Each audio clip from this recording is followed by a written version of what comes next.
The following was recorded in front of a live studio audience at the Studio 21 Podcast Cafe.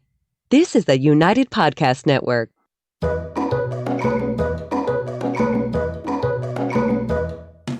Welcome to the Quirky Dog Podcast, inspired by some of the quirkiest dogs you can ever imagine and the owners who love them.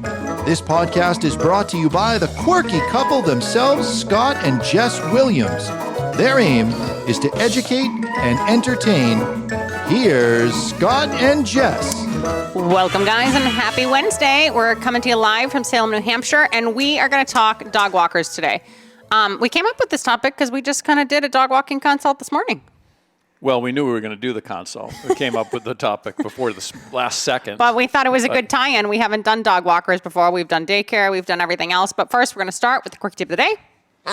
All right, our quirky tip of the day is if you're having trouble with your dog walker, hire a dog trainer. Hire a dog trainer to help you get more control of your dog. And most dog trainers would be more than willing to sit in with your dog walker to make sure that things go more smoothly. We were discussing that on the way over.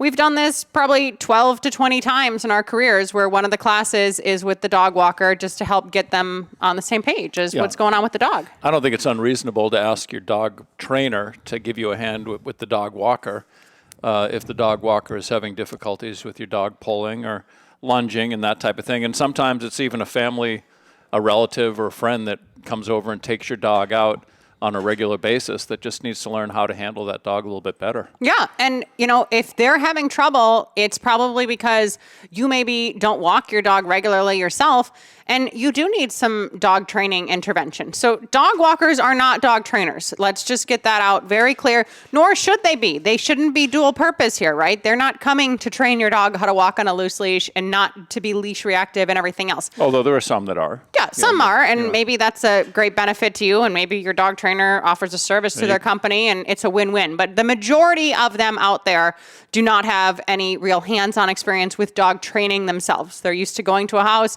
taking out dogs who are super easy. If they walk on a harness, they're not, dragging them. They're not blowing up at other dogs. They're not lunging at people. And they're just pretty easy to deal with. A lot of the dogs that we see as clients are a little bit more edgy. They have maybe a little higher level of anxiety than most dogs. Maybe more territorial. Yeah, maybe they have some aggression going on. So those type of dogs who are a little more nuanced, one, be very grateful that you found anyone to come and help, walk your dog when you're dealing with those types of more difficult dogs.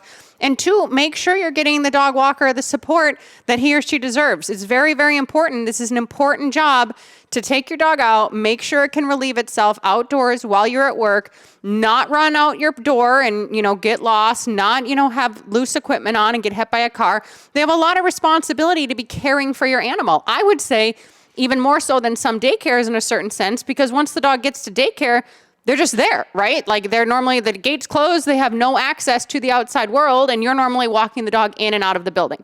So be very mindful of helping them have success. And if you're having trouble, loop in a dog trainer if you haven't hired one before. Yeah, and a lot of times it's a 15-minute take the dog out to go potty. It's not take the dog out for a walk for 45 minutes or something like that. And 15 minutes isn't really enough time to get a lot of training in. They want to get the dog out and let them go potty outside so that when you get home, you don't have an accident in the house. It's not necessarily that they're exercising the dog.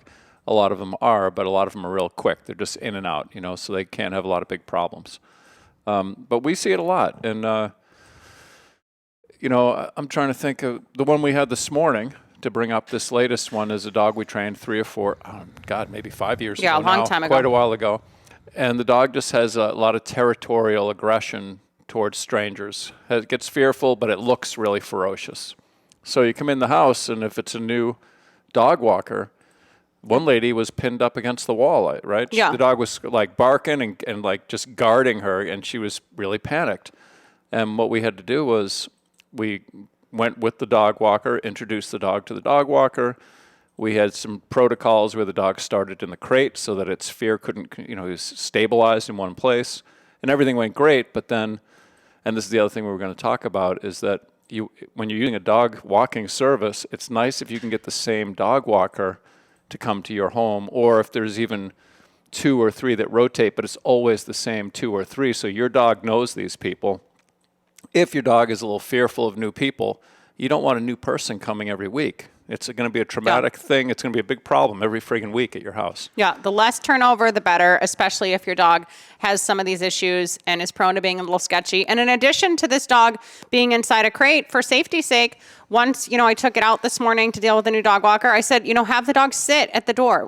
Before you're leaving, establish some control. Have the dog sit, hold a sit while you're opening the door. And dogs that are strong and dogs that have had some formal training, they know that the person holding the leash, if they're going to kind of control me and ride my butt about holding this sit, that's going to be a pretty important part of building that relationship. So I said, have the dog sit, open the door, get outside. It's icy right now in New England. We had terrible weather yesterday, not super safe conditions.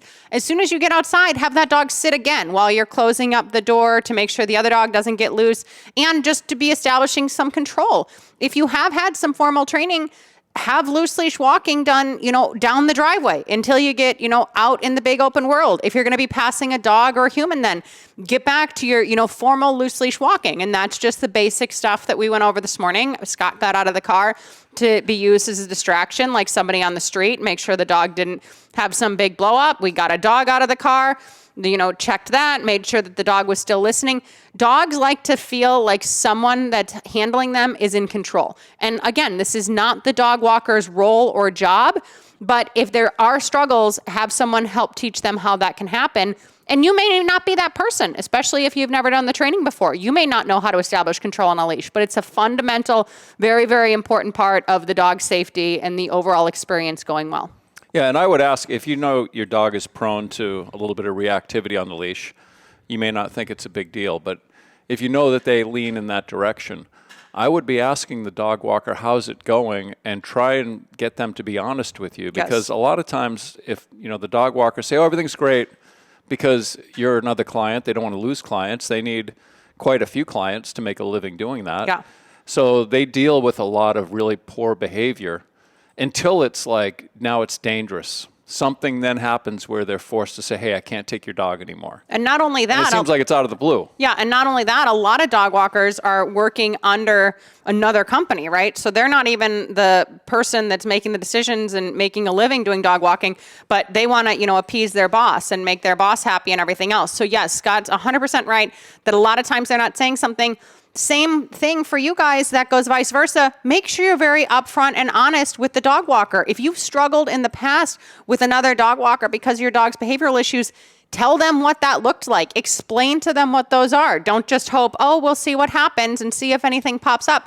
The more upfront you are with the dog walker, the more upfront the dog walker is going to be with you. And it doesn't mean that you can't have a dog walker. It just means that you may need to take certain steps to get there. Yeah, and you're going to be saving money over dog daycare. And for many dogs, it's better not to be going to the dog daycare. So, you might be spending, $120 a day at dog daycare, which seems to be kind of the going rate these days, where you could get someone to come in and walk your dog for 15 minutes, take him out to go potty for $25 a visit or $35 a visit, something like that.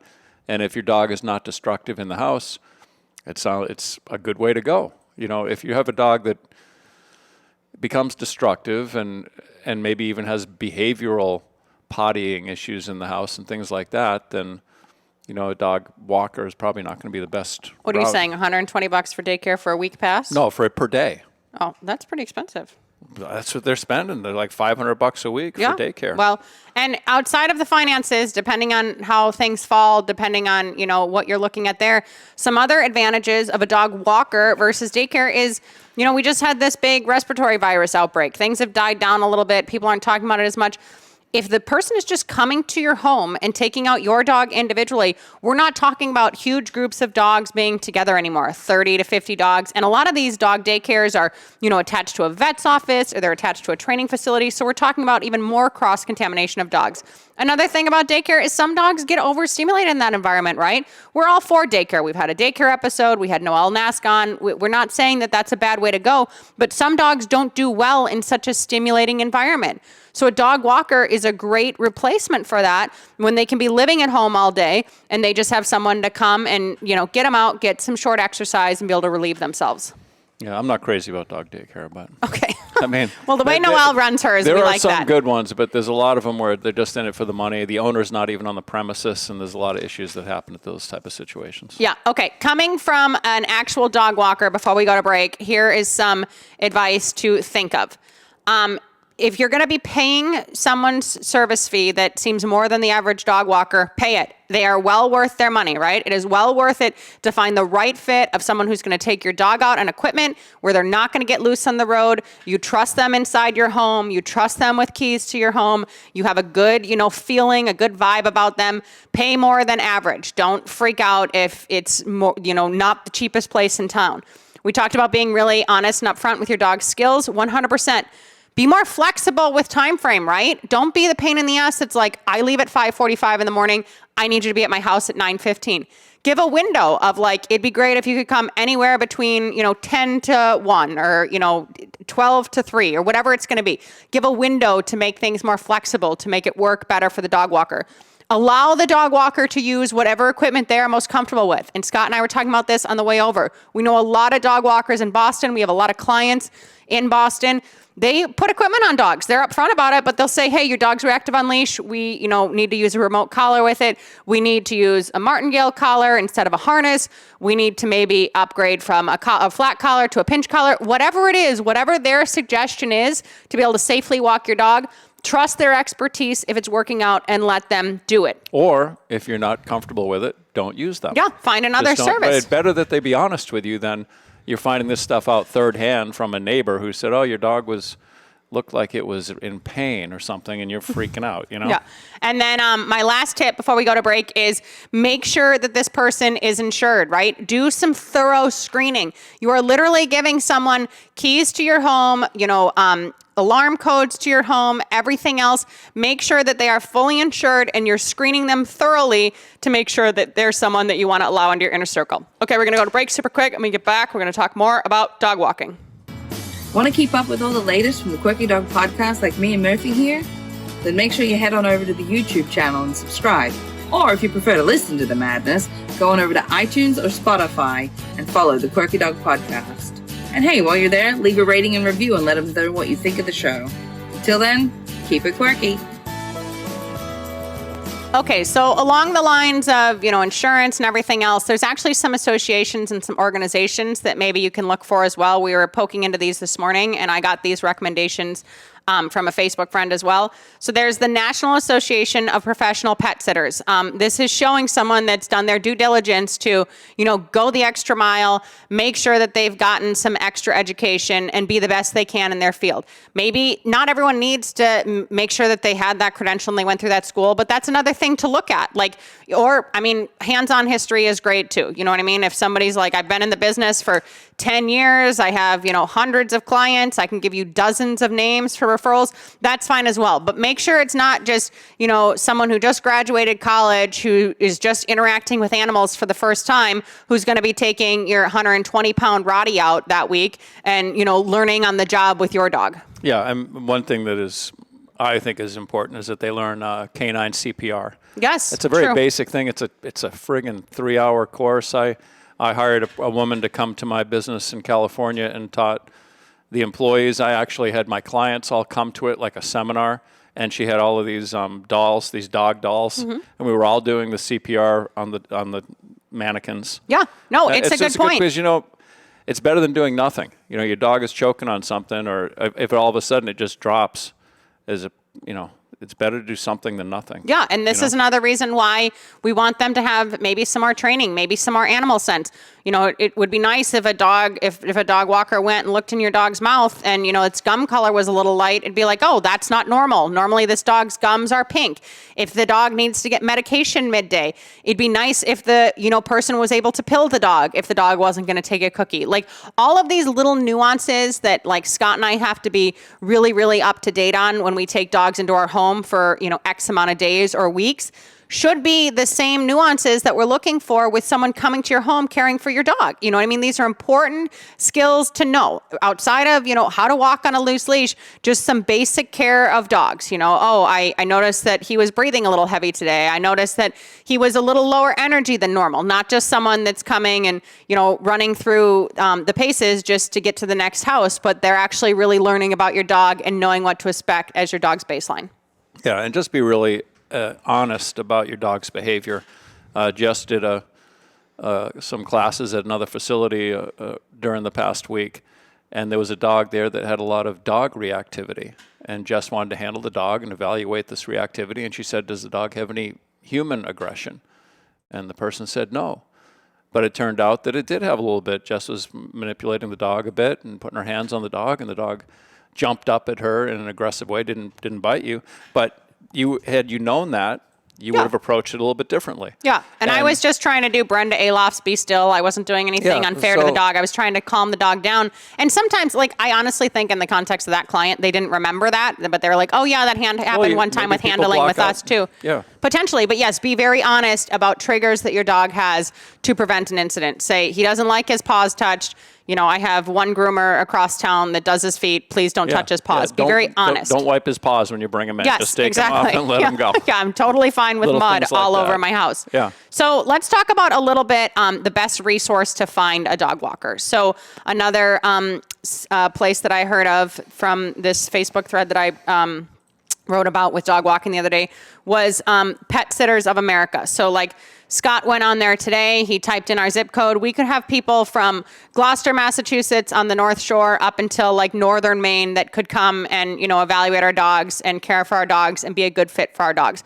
That is a great way to, evaluate, find some names right away. We're not just relying on Google right there. Find some names right away, get them to your house, see if they can handle what's going on and see what kind of vibe you guys have together. Another thing I would highly recommend you guys, more so than anything else, is local Facebook groups, right? Your town Facebook group, get on there and say, hey, does anyone have a dog walker that they love? It is so funny, these companies that are doing their best to be their best, you do a thread like that, literally 3/4 of the thread is go to this company, go to this company, go to this person, go to this person. It's very reinforcing. Or don't go to these people. Yes, but it's very reinforcing to know, okay, this person has a reputation in town. Maybe you know someone, across town that, is in your knitting circle. I don't know how I came up with that in his example, but if you're in a knitting group, maybe, someone across town is knitting with you. They say, oh yeah, we've used this person for years. We love this person. Make sure you can talk to actual clients that they have in your area and hear from them. Hear what these people are saying. Hear how it went. We are not huge, big fans of Rover.com, and this isn't slander. This isn't that Rover sucks. If you guys are out there and you have, some really good experiences with Rover, that's awesome. We're talking about a lot of turnover at Rover, right? This is exactly what we're trying to prevent, especially if you have a difficult dog. Some, little happy-go-lucky doodles, no problem. They don't care if somebody new comes into their house every day. It's a big party. They're going out for their walk and their sniff and everything's great. If you have a dog with any issues, the less turnover, the better. Literally, this dog we went to this morning has had the same 2 girls seeing him for the last year. And we just looped in a new girl to be able to be in the rotation today. And every time we loop in a new girl, I'm a part of that situation just to make sure everything goes well. It's a stronger dog and he knows me well. And we're just there to assist in that transition. Another thing about Rover, not all of them are necessarily properly insured or, screened properly through their app. So be conscious of these little things. Do your due diligence, do your research. But if you're looking for this service, if you're considering while you're listening to this, maybe I'm kind of sick of driving across town and dropping my dog off at daycare. I've had some situations lately where my dogs come home with scars that I didn't like. Their potty training has loosened up a little bit since I started daycare. Maybe I should try this dog walking situation. Consider Pet Sitter of America and check that out. I think it redirected to House Sitter, right? Yeah. So they have house sitting people. It's people that would stay overnight for the most part. But look at that. Maybe some of these people do dog walking also. And then literally local referrals are where it's at. Google reviews matter and Google reviews are very important. But some of these businesses, they're not going to have, dog walking businesses pop up just by doing a Google search. So make sure that you are getting some in-person advice. You are looking for local recommendations and you have a good feel for the person. Even if the person is ways, new at what they do. If your dog seems to love the person, you have a really good vibe about the person, go with that. But make sure you're meeting that person, they're meeting your dog, and everything is seeming very copacetic before you're starting this on a regular basis. Yeah, and you could do a hybrid of both. You know, you got 2 days, 2 days of dog daycare and 3 days of someone comes in. And the other thing I would say, I mean, every dog is different, but I think the average dog does not need to be, if you're gone for 8 hours, it doesn't need to get out more than once. Yeah. You take them out midday, because I know clients that have had a dog walker come in the morning and then a dog walker come in the afternoon at 3, and, you know, they get home at 5, and and you can do it, and if you can afford it, it's great, but I don't know that that's necessary, that you have them coming twice a day to your house over an 8-hour shift, you know. And the other thing about that situation is, like, make sure that the person isn't trying to accommodate the dog too much. You know, you may be the kind of person that has strict rules with your dog. You're like, I like my dog to be in a crate. I don't want my dog to have chews when they're not in my supervision. Maybe they shred stuffed toys. You don't want an obstruction. Make sure this person is listening to what you're saying. If you say, I want you to crate my dog when you leave in the afternoon, so he's in a crate until when I get home from work, so he doesn't jump all over my work clothes. And then that person is like, oh, I felt bad putting him in a crate. He was a little resistant to go in his crate. He really wanted a, bone that was near his crate, so I just gave it to him for the afternoon. No, like, make sure they are following your rules. Dogs seem to do better with more structure and, more control rather than less, especially when it comes to the unknowns, as, someone else is coming into your home. Maybe there's a lot of rotation. Make sure they're strictly adhering to the rules, and make sure they're okay with crating. If they walk in and they say, oh, I hate a crate, it's like a prison for the dog, why do you use that? And you have to explain from A to Z the benefits that you've gotten from creating your own dog. Find somebody else that more aligns with your values. You shouldn't need to be selling a person on how you're able to safely live with your dog and then, just hoping that sometimes they follow the rules. That's not going to be a good situation. Yeah, and when you do find someone good, you want to make sure that they're happy to come to your home on a regular basis. So take care of them. It doesn't have to be that you're giving them tips all the time. But you could leave them some cookies. You could do something to make them know they're appreciated. I know Chrissy loves to bake. And if I was going to her house to let her dog out and she had a little plate there that said, this is for you, I'd be thrilled. It's like, oh, this is cool. Scotty likes his sweets. I'm thinking about, like, the UPS drivers. This is a common thing I'm seeing now. The UPS guy comes, or anyone that delivers packages. People are putting a cooler on their front porch with cold drinks on ice, bunch of snacks with a little sign that says, help yourself, to anyone dropping off packages to their house. And then they have these, the door ring cameras, and these people are so thrilled. They're like, oh, thank you very much. And, they're taking out their chips and a little drink. Go the extra mile when it's working. I cannot even tell you. And this goes for all dog professionals and everyone in your life that works out great. But I mean, we've had dogs come in for boot camp this year, and I've literally said to the owners, I'm like, who grooms your dog? And they tell me the name, and I'm like, you tip them well. Like, you bring them, a present at Christmas. Like, your dog is not easy to deal with. If you actually have a good person to deal with a difficult dog, appreciate them and let them know that they are appreciated, right? Because everyone is paying them money. And frankly, when things get really busy, they don't need to deal with the bullshit. So make sure you're valuing their services. You're letting them know you're valuing the services. You're checking in every few months. Hey, anything I should know about? Anything going on walks? How was he? It's squirrel season, spring's coming. He's sometimes bad with squirrels. Have you had any issues? Can I do anything to help you? Can I do anything to support you? It is your dog. It is your responsibility. And if your dog is a pain in the ass and you have found someone that can handle your pain in the ass, make sure that you are paying them and valuing them from what they're worth. And the other thing I would say is, don't feel shortchanged if you have a difficult dog and the dog walker comes and just lets your dog out in the backyard and doesn't take him all over the neighborhood. Yeah, be grateful. If your dog is like really problematic, get him out. If you have a secured backyard, or even if they take him out on leash in the backyard, but the dog can do his business. He gets some fresh air for 15 minutes and he's back in the house. At least the dog is safe. There's no problems with anyone else in the neighborhood, other dogs. The dog hasn't escaped. Like, for some reason, yank the leash out of their hand and running up and down the street. Very much so. All you want to do is get the dog out to go potty. That's don't nickel and dime that person. Well, you're not going for a walk. Is it going to be more affordable because you're letting... No, your dog is difficult. Yeah. You're lucky that I am coming into your home, risking my safety maybe sometimes, dealing with your dog's nuances, and getting your dog out to potty. It is a gift to be able to find someone to work with difficult dogs. We are a gift to those difficult dogs that we work with. People put those Apple tags on their dogs and they're just watching the wrap the whole time. Oh my God. ahead. The dog didn't go more than a house away from my house. What's going on? Yeah, you guys and your air tags and your cameras and everything else, back off. Live and let live. Let's go back to the old days when we had, mutual trust for people and we respected professionals for what they are. This is a very important point. Anything we missed? No, I think it's another necessary thing. I mean, it's great if you can find someone that can come and put your dog on a leash and take them out for a walk and let them get some air during the day. It's a great thing to do. Yeah, and I just want to say it's a lot to ask of your neighbor or something else. Like if you have a retired it's a lot neighbor, of responsibility for someone to do for free, like forever. Like if someone's nearby or your sister or whatever else, like if someone's willing to do it.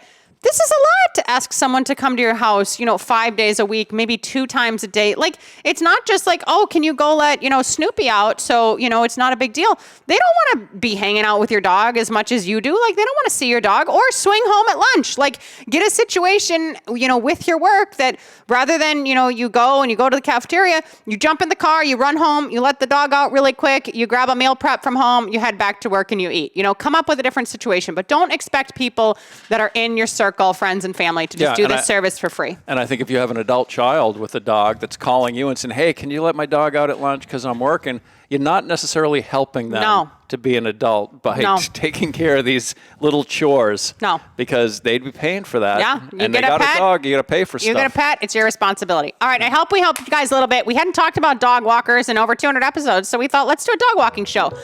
Next week, I don't know what we're going to do yet, but it's going to be awesome. We have a lot of great guests coming on in February.